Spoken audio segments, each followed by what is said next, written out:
አንድ ነገር እርግጠኛ ሆኜ ልንገራችሁ፣ በየትኛውም በህይወታችን ዘርፍ ውስጥ 85% የሚሆነው ውጤታችን የሚመጣው በኮሚኒኬሽን ስኪላችን ነው፣ ወይም ከሰዎች ጋር በመነጋገር አቅማችን፣ በንግግር በመግባባት አቅማችን ነው። ታዲያ በፍቅር ግንኙነታችን ውስጥ፣ በስራችን ውስጥ፣ በትምህርታችን ውስጥ፣ በንግዳችን ውስጥ እንደዚሁም ከቤተሰቦቻችን ጋር ባለን ግንኙነት ውስጥ ኮሚኒኬሽን 85% የሚሆነውን ድርሻ ይወስዳል ካልን ሁላችንም ኮሚኒኬሽን ላይ ጥሩ የምንባል አይደለንም። ታዲያ እኔም እንደ ኮንቴንት ክሬተርነት ኮሚኒኬሽን ስኪል በየጊዜው ማሳደግ ይጠበቅብኛል። ታዲያ ላለፉት 5 እና 6 ወራቶች ኮሚኒኬሽን ስኪል ለማሳደግ ብዙ አይነት ሲስተሞችን ከሞከርኳቸው ነገሮች መካከል አንዳንዶቹ ጥሩ ውጤት አሳይተውኛል፣ አንዳንዶቹ ደግሞ ምንም ያህል ውጤት አላሳዩኝም። በማንኛውም በምትገቡበት ቦታ ከሰዎች ጋር ተግባቢነታችሁን ጨምራችሁ ማድረግ ያለባችሁን ነገር እንድታደርጉ ኮሚኒኬሽን ስኪላችሁን እንድታሳድጉ እኔ የጠቀሙኝን የተወሰኑ መንገዶች ልንገራችሁ። በእርግጠኝነት እነዚህ መንገዶች ተጠቅመው ንግግር ችሎታችሁ 0 የነበረ ሰው በጥሩ ሁኔታ አሪፍ ወደ መባል ደረጃ ወይም ደግሞ ጥሩ ተናጋሪና ተግባቢ መሆን የማችሁበት ምንም ሪዝን የለም። ኮሚኒኬሽን ስኪል እንደ ማንኛውም ስኪል መማር የምንችለው ነገር ነው። እንደ ማንኛውም አዲስ ነገር መልመድ የምንችለው ነው። ማሻሻል የምንችለው ነገር ነው። ብዙዎቻችን ኮሚኒኬሽን ስኪል ወይም ደግሞ የመናገር የመግባባት ችሎታ ሲባል ስለማውራት በጣም መናገር ወይም ደግሞ ፐብሊክ የሆነ ቦታ ትልቅ ቦታ ላይ ወጥቶ ስለማውራት ነው የምናስበው። አብዛኞቻችን ግን ሮንግ ነን አይደለ? የግድ ጥሩ ተናጋሪ ለመሆን ወይም ደግሞ ጥሩ የኮሚኒኬሽን ስኪል አለው ለመባል አንድ ሰው የትም ቦታ ላይ ወጥቶ ፐብሊክ ላይ ለ100 ሰዎች ንግግር ማድረግ አይጠበቅበት። ከአንድ ሰው ጋር ከሁለት ሰው ጋር ጥሩ የኮሚኒኬሽን ስኪል ወይም ደግሞ የመግባባት ችሎታ ካለ ያኔ ጥሩ ኮሚኒኬሽን ስኪል አለው እንላለን አንዳንድ ሰው እና የግድ በጣም ብዙ ባወራ በጣም በተናገረ አይደለም። ኮሚኒኬሽን ስኪል ማለት ስለ ኢንተራክሽኑ ነው፣ ስለምንፈጥረው ቦንድ ነው። ኮሚኒኬሽን ስኪል ጥሩ የንግግር ችሎታ ወይም ደግሞ የመግባባት ችሎታ እንዲኖር የመጀመሪያው ስቴፕ የሚሆነው ምንድነው? አክቲቭ ሊስነር ወይም ደግሞ ጥሩ አዳማጭ መሆን ይጠበቅብናል። አዎ እንዳወራ ነው ብዙዎቻችን ኮሚኒኬተር ለመሆን ማውራት የለብንም። ጥሩ አዳማጭ መሆን መቻል አለብን። ብዙ ጊዜ ከሰዎች ጋር ስናዳምጥ አብዛኞቻችን የምንሰራው ኮመን የሆነ ስህተት ምንድነው? ኢንተራፕት እናደርጋለን፣ ሰዎችን እናቋርጣለን።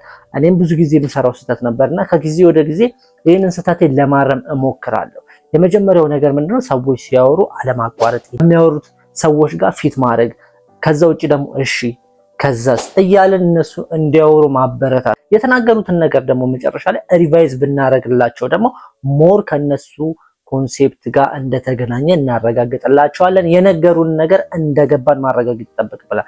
የሆነ ሰው ለረጅም ሰዓት የሆነ ነገር አውርቶልን ኦኬ ማለት የፈለግከው ይሄንን ነው፣ እንደዚህ ትፈልጋል፣ ይሄንን ነው የምፈልገው ብለን አስረዳ ነው ማለት ሰውዬ የምር እንዳዳመጥ ነው ይረዳል። ከዛ ውጪ ደግሞ መናገር የፈለገውን ነገር በትክክል ተረድተናል የሚለውን ነገር ጋራንቲ ያደርግልናል። ምንጊዜም የትም ቦታ ስትሄዱ እስኪ ከዚህ በኋላ ሞክሩት።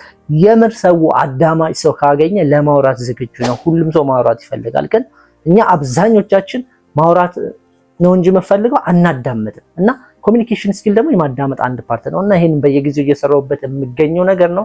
እስኪ ሞክሩት። መጀመሪያው አክቲቭ ሊስነር ለመሆን መሞከር። ሁለተኛው ኮሚኒኬሽን ስኪላችንን ለማሳደግ የንግግር ክህሎታችንን ለማሳደግ ማድረግ የምንችለው ነገር ምንድነው? ልምምድ ነው። በቃ ጋይስ እንደማንኛውም ስኪል እንደማንኛውም ችሎታ እንደማንኛውም እንደሚለመድ ነገር ኮሚኒኬሽን ስኪላችንን መለማመድ እንችላለን። ፕራክቲስ በማድረግ በመደጋገም የምናሻሽለውና የምናመጣው ነገር ነው። ከየትም የምናመጣው ነገር አይደለም። ህፃን ልጅ ገና ሲወለድ ፕራክቲስ እያደረገ እየተሳሳተ የለመደው። አንዳንድ ሰው ባይኔቸር በተፈጥሮ ሊሰጠው ይችላል።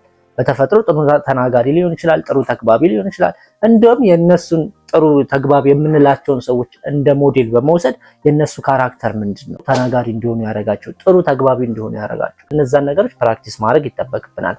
ፕራክቲስ ከምናደርግባቸው መንገዶች መካከል አንደኛው እና የመጀመሪያው ነገር ምንድነው? ኮሚኒኬሽን ስኪላችን ስንናገር ራሳችንን በምስል ማስቀረት ወይም መስታወት ፊት ለፊት ሊሆን ይችላል፣ ወይም በስልካችን በየቀኑ 5 ደቂቃ ኮሚኒኬሽን ስኪላችን ላይ መስራት እንፈልጋለን ካለ እስኪ ራሳችንን እንየው። ሪከርድ አድርገን እንዴት ነው ከሰዎች ጋር ኢንተራክት የምናደርገው፣ ወይም ደግሞ ጓደኞቻችን አስቀምጠን እንዴት ነው የምናገርበት ምን ማስተካከል እችላለሁ እያልን ዴይሊ እንለማመድ። እኔ ከምጠቀመው ነገር መካከል እንደ ኮንቴንት ክሬተርነቴ በቻልኩት መጠን ቪዲዮ ሪከርድ አድርጌ ማሻሻል እንፈልገውን ነገር አሻሽላለሁ። ፕራክቲስ አድርጌ ደጋግማለሁ። ኢሞሽናሊ እንዴት ነበራችሁ? እንዴት ነበር ከሰው ጋር ኢንጌጅ የምታደርጉት? ቦዲ ላንጉጃችሁ እንዴት ነበረ? ይሄንን በካሜራ በደንብ ጥርት አድርጋችሁ ማየት ትችላላችሁ። ቀጣይ ራሳችሁ ስትሄድ ጋፑን ራሱ ማሻሻል ያለባችሁ ነገር ራሳችሁ ታዩታላችሁ። ሁለተኛው መስታወት መጠቀም ነው። ሊተራሊ መስታወት ፊት ሄዳችሁ ሰው እንደምታወሩ አክት እያደረጋችሁ ማውራት ነው፣ ፕራክቲስ ማድረግ ነው። በነገራችን ላይ የንግግር ችሎታ የምንለው ነገር መናገር ብቻ አይደለም። ቦዲ ላንጉጅ፣ ኢሞሽናሊ ቦንድ መሆን፣ ኢነርጂያችን፣ እነዚህ ነገሮች እንዳለ ተደማምሮ ነው ጥሩ ኮሚኒኬተር የሚያደርገን። ስለዚህ ሁሉንም ነገር ፕራክቲስ ማድረግ እንችላለን። ሀሳቦቻችን በጽሁፍ ማስፈር ወይም ጆርናሊንግ፣ በቃ ደስ ስላለን ቶፒክ ወስደን አይምሮአችን ውስጥ ያለውን ነገር እንጻፈው። ይሄ ለምን እንደሚጠቅመን ልንገራችሁ። ብዙ ሰው እኮ አይምሮ ውስጥ በጣም ብዙ ሀሳብ ይኖረዋል፣ ብዙ ሀሳቦች ይኖሩታል፣ ብዙ መናገር የሚፈልገው ነገር ይኖራል። አይምሮውና አፉ አሪፍ የሆነ ኮኔክሽን አይኖረውም። የሚያስበውን ነገር ወደ ውጭ ለማውጣት በጣም ጊዜ ይፈጅበታል። ስለዚህ ያን ነገር ለማሻሻል አንድ ቤስት ዌይ ምንድነው? መጽሐፍ። ሞር በተለማመደን ቁጥር ፍሉዌንት ሆነን የመናገርና ሰዎችንም የማዳመጥ ጥሩ ተናጋሪ የመሆን ክህሎታችን እየጨመረ ነው የሚለው። በሶስተኛነት ደረጃ ኮሚኒኬሽን ስኪላችን ወይም ንግግር የመግባባት አቅማችን የሚያሳድግልን ነገር ምንድነው? እውቀታችንን ማስፋት ነው። አይምሮአችንን በየጊዜው የተለያዩ አይነት የሚያሳድጉ መረጃዎችን መመገብ ነው። ዴፊኒትሊ ለምሳሌ ዋን ኦፍ ዘ ቤስት ምንድነው? መጽሐፍ ማንበብ ነው። መጽሐፍ ባነበብን ቁጥር በጣም ብዙ አይነት እይታዎችን እንመግባለን። ራሳችንን አይምሮአችንና ኮግኒቲቭ ስኪላችን ብዙ ስኪሎቻችን ይጨምራሉ። አይምሮአችን ውስጥ ያለው ዳታ ያለው የመረጃ መጠን እየጨመረ ነው የሚሄደው። እይታችን እየሰፋ አይምሮአችን ፕሮሰስ የማድረግ መጠኑ እየጨመረ ነው የሚሄደው። ስለዚህ የግድ እንትን ሊሆን አይገባም፣ መጽሐፍም ሊሆን አይገባም። ከተለያዩ ሶርሶች አይዲያዎችን መሰብሰብ ነው። የተለያዩ አይዲያዎችን አይምሮአችን መመገብ ነው። ከመጽሐፎች፣ ከቪዲዮዎች፣ ከፖድካስቶች፣ ከመጽሔት ሊሆን ይችላል፣ ከተለያዩ ሰዎች እይታ፣ ከብዙ አይነት ሶርሶች ራሳችንን በተለያየ ነገር በመመገብ አይምሮአችን ውስጥ ያለውን የእውቀት መጠን ማስፋት ይጠበቅብናል። ኮሚኒኬሽን ስኪላችን ላይ ጥሩ የሆነ ተጽዕኖ ስለሚያሳድርልን ማለት ነው። እነዚህ ነገሮች የሚጠቅመን ምንድነው? ግራማቲካሊም በግራመር ደረጃ በአባባል ደረጃ የተሻለ ነገሮችን እንድንጨምር አላ ሁሌ ተመሳሳይ የሆነ ቃል የምንጠቀም ከሆነ ቦሪንግ ይሆናል። አይ ነው የሆነ የምጠቀማቸው ቃሎች አሉ በተደጋጋሚ ካፌ ላይ አልጠፋ እያሉኝ ነው፣ ግን እነዛን ቃሎች ላለመጠቀም ምንድነው ማንበብ፣ አዲስ ወርዶች እንለምዳለን። የምንሰማውን ቃል የሚናገር ሰውና ዩኒክ የሆኑ ቃሎችን የሚናገር ሰው እኩል አንሰማውማ። ያው ለሰው በሚረዳው ልክ አድርገን ግን አዳዲስ ቃሎችን የሆነ ሰው እንዳይሰለች በእንደዚህ አይነት ዌይ ብናወራ በጣም የንግግር ችሎታችን ኢንተረስቲንግ ይሆናል። ሰዎችም አብለው የሚሰሙት ሰው ልንሆን እንችላለን። አራተኛ በጣም ኮሚኒኬሽን ስኪላችን እንዲጨምርና የተግባቢነት መጠናችን ከፍተኛ እንዲሆን የሚያደርግልን ነገር ምንድነው? ፌክ አለማድረግ። በቃ ሪሊ ማንነታችን ወይም ደግሞ ያመንበትን ማውራት ማለት ነው። አንዳንዴ ለማስመሰል ስናወራ ለቪዲዮም ሊሆን ይችላል፣ በአካልም ሊሆን ይችላል፣ ያላመንበትን ያልገባን ነገር ያን ያህል ኢንተረስትድ ያልሆንበትን ነገር ስናወራ ኢነርጂው ነው። ኮሚኒኬሽን በነገራችን ላይ የሆነ ንግግሩ ብቻ ሳይሆን ቦዲ ላንጉጁ፣ ፋሻል ኤክስፕሬሽኑ ኢነርጂው ነው ትራንስሚት የሚያደርገውና የማንታምንበትን ነገር ሞር አለማውራት ነው። ፌክ የሆኑ ነገሮችን አለመናገር ነው። የምር ኢንቱ ዘ ፖይንት ሆነ ማውራት ከፈለግና ጥሩ ተናጋሪ መሆን ከፈለግ ኢንተረስትድ የሆንበትን ነገርና ጄኒዩንሊ ያመንበትን ነገር ስናወራ ከልባችን ነው የምናወራው። እሱ ደግሞ ከሰዎች ጋር ይተላለፋል፣ ለሰዎች ይጋባል። ያንን ነገር ስለተናገርነው ብቻ የምናወራበት ዌይ መንገዱ ራሱ ከሰዎች ጋር በጣም ጥሩ ተግባቢ እንድንሆን ያደርገናል። ስለዚህ ፌክ ማድረግን ማስቆም አለብን። ጥሩ ኮሚኒኬተር ለመሆን ፌኪንግ ወይም ደግሞ የሆኑ ምንድነው የማስመሰል አይዲያዎችን አምጥተን ማውራት አይጠበቅብንም። ካልገባን ያ ነገር እስኪገባን ዲፕ ዳውን ሪሰርቻችንን መስራት ነው። ያላመንበት ነገር ከሆነ አስማች አስ ፖሲብል ስላላመንበት ነገር አለማውራት ነው። አምስተኛነት ደረጃ በጣም ብዙ ሰው አንደርስቲሜት የሚያደርገው እኔ እንጃ ሚዲያ ላይም ወጥተው ትላልቅ ሰዎች ኤክስፔክት ከማላረገው ሰዎች ራሱ የማገኘው ነገር ምንድነው? ኦዲየንሳቸውን አንደርስታንድ አያረጉትም። ለማ እንደምናወራ ማወቅ መቻል አለብን። ኦዲየንሳችንን በደንብ መረዳት አለብን። አንዱ ጋር ሄደን የምናወራው ወሬ ለአንዱ ምንም ሴንስ ላይ ሰጥ ይችላል። አንዱ ጋር ሄደን የምናወራበት ስታይል ለአንዱ ምንም አይነት የሆነ ባለጌ ምናምን ሊያስብል ይችላል። አንዱ ጋር የምታወራበት ሌላ ሰው ደግሞ በጣም ቦሪንግ ሊሆን ይችላል። አንዱ ጋር ስታወራ ፎርማል የሆነ ወሬ ልታወራ ይችላል፣ አንዱ ጋር ኢንፎርማል። ስለዚህ ኦዲየንሳችን ከመጀመሪያው እስከ መጨረሻው ጥግ በቻልነው ወይ ማወቅ መቻል አለብን። ለምሳሌ ኦዲየንሳችን ፍላጎታቸው ምንድነው? እድሜያቸው ምንድነው? የእውቀት ደረጃቸው ምንድነው? ኢንተረስታቸው ምንድነው?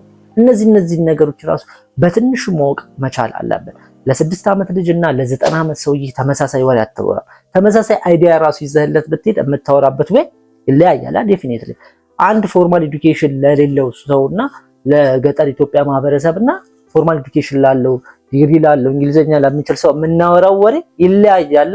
እኛ ግን በደፈነው እዛ ጋርም ስንሄድ ተመሳሳይ ወሬ እናወራለን። እንዴት ነው ከጓደኞቻችን ጋር ስናወራ ከጀለሶቻችን ጋር አንቺ እንዴት ነሽ ምናምን እንላለና ወንዶ ነው ከሌላ ሰው ጋር ስትወራ፣ ከትልቅ ሰው ጋር ስትወራ እንዴት ዋላችሁ ጋሽ እንዴት ናችሁ? ስለዚህ በየቦታው አወራር ስታይላችን ይለያል። ስራ ላይ የምታወራበት ወይ ከጓደኞች ጋር የምታወራበት ወይ አንድ አይደለም። ከፋሚሊ ጋር የምናወራበት ወይ እና ሚዲያ ላይም እንደዚህ ትላልቅ ቦታ ላይም ስንቀርብ እነማናቸው ኦዲየንሶች? ላልተማረ ሰው እንግሊዝኛ መቀላቀል አይጠበቅብንም። ኮምፕሊኬትድ የሆኑ ቃላቶችን ማውጣት አይጠበቅብንም። ኢቭን ስለ ስራችን ራሱ እኛ የምንሰራው ስራ ውስጥ ለሌለ ሰው ከሌላ የሆነ አማርኛ መጠቀም መቻል አለብን። አንዳንዴ ፕሮፌሽናል ቋንቋ የሚጠቀሙ ሰዎች አሉ። በቃ ገባ ነገር ያወራልሃል ምናምን፣ ነገር ግን ምንም ግራ ይገባል። ለምን? እሱ የሚያወራው በራሱ ፕሮፌሽን ነው፣ እሱ ያውቀዋል እንጂ እኛ እናውቀው። ይህንን ስህተት ማስወገድ መቻል አለበት። በቻልነው አቅም ኦዲየንሱ የሚፈልገውን ነገር የኦዲየንሱ ጫማ ውስጥ ቆመን ነው መናገር ያለበት። ኦዲየንሶቻችን አንዳንድ የማይፈልጉትን ነገር አምጥተን ብንናገር ሁኬርስ ማንም አይሰማውማ። ስለዚህ ኦዲየንሶቻችሁን በጣም አንደርስታንድ አድርጉ። የትኛውም 1000 ሰው ጋርም ሄድ 10000 ሰው ጋር ሄድ 100000 ሰው ጋር ሄድ ኦዲየንሶቻችሁን ማወቅ መቻል አለባችሁ። የምታወሩት ወሬ እንደ ኦዲየንሱ ይለያያል። ለዛ እኮ ነው ኮንቴንት ክሬሽን ላይ ሚዲያ ላይ በጣም የምታደንቋቸው ሰዎች በቃ የኛን ውስጣችን የተናገሩልን ነው ይመስሉ፣ ቀጥታ ኢንቱ ዘ ፖይንት ለኛ እንደዚህ ፊት ለፊት ተቀምጠው እየነገሩን ነው ይመስሉ። ያ ነው ምርጥ ኮሙኒኬተር የምንለው። ምንድነው በአካል ራሱ አጠገብ ሳይኖር በቃ እንዳለ አድርጎ እንዲሰማ ያደርጋል። አይ ኮንታክቱ በጣም ኢንታክት ነው። ፋሻል ኤክስፕሬሽኑ ደስ ይላል። የሚያወራበት ወይ በቃ አንተን እያስረዳ ነው፣ ከልቡ አንተን ታርጌት ያደርጋል ሊሆን ይገባል። እኛ ግን የሆነ አሴ ብሮድ ታርጌት ስናደርግ ሁሉንም ሰው ሚስ እናደርጋለን። ማወቅ ያለበትን ሰው ሳናሳውቀው እንሄዳለን። ያልተማሩ ከሆነ ባልተማረ ጥሬ በሆነ ቋንቋ ነው።